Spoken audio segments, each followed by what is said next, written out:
distinct stimulation of all the cells as they react to the poison. This we take to be a defense mechanism.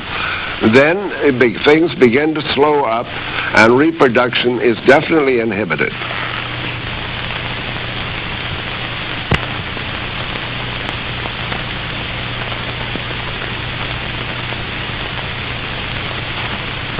Here we have another demonstration of the destruction of cells by perfusion of 1 part in 30 million.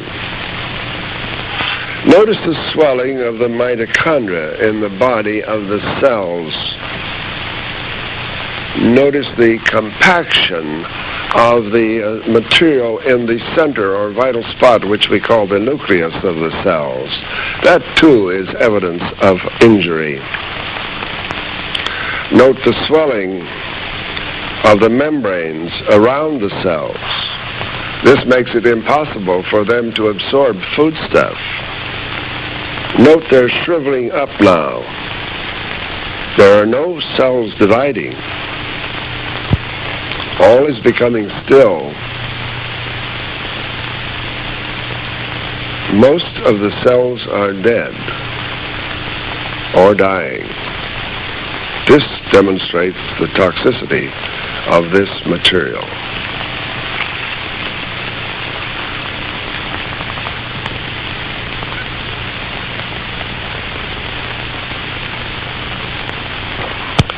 In summary, I wish to make it very clear again that this film, which you have just seen, is a graphic record of what we and Drs. Berry and Trillwood have seen in our cultures when they were perfused with dilute solutions of sodium fluoride.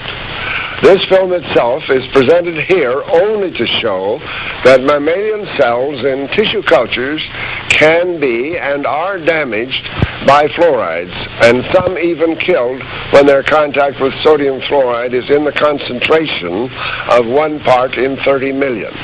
And we do have photographic records showing almost the same thing in 1 part in 60 million.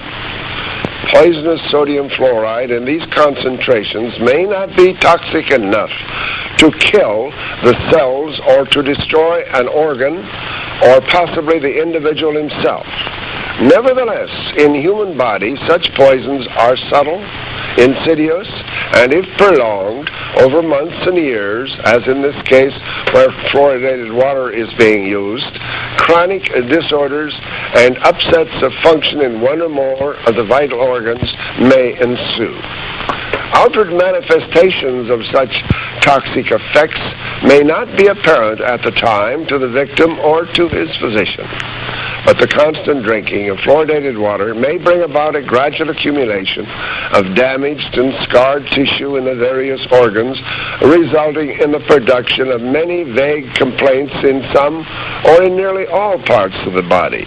This makes it most difficult for the physician to diagnose unless one is very alert to the effects of fluoridated water and its consumption. To sum up all this, then, one is forced to conclude that the safety of fluoridation has not yet been proved.